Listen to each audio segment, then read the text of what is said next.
Isang mapagpalang araw po sa ating lahat. Magandang umaga at magandang gabi po sa ating mga viewers po diyan ng EDSI. At heto nga po, meron po tayong topic na sasabihin patungkol dito sa dalawa. Grabe naman po, Edu, binigyan ng bodyguard itong si Beyonce natin sa school para wala nang makalapit sa kanya. Wow naman, Beyonce tuwang-tuwa sa binigay ni Eds, mga kalingap.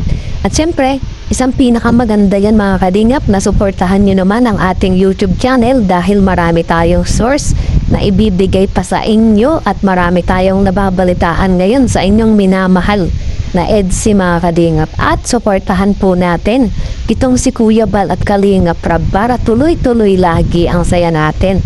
At bukod pa dyan, ito pa, mga kalingap, puntahan na natin itong ating topic na pinakamaganda na humbaga, eto nga, si Beyonce natin, tuwang-tuwa talaga sa ibinigay ni Papa Eds para sa all support.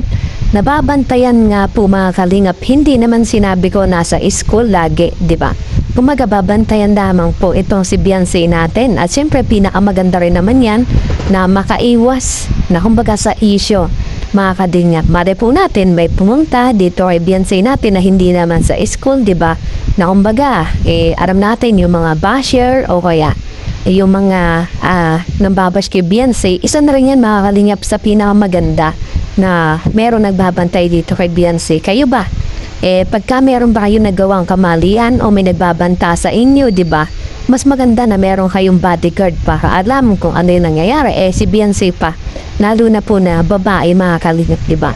Kahit wala naman po ng babash kay Beyonce, mas maganda na rin naman na merong nakasuporta at may nagmamanman kay Beyonce, di ba? Yung mga artista na mayaman at yung mayaman pa, talagang marami pang bodyguard, di ba? Ay napakaswerte na ni Beyonce pagdating dito kay Papa Eds na talagang all around na binabantayan nga po siya. Kaya para sa akin, na kalingap, isang pinakamaganda yan at talagang iwas sa mga issue at mga bagay na po problemahin ditong dalawa, mga kalingap.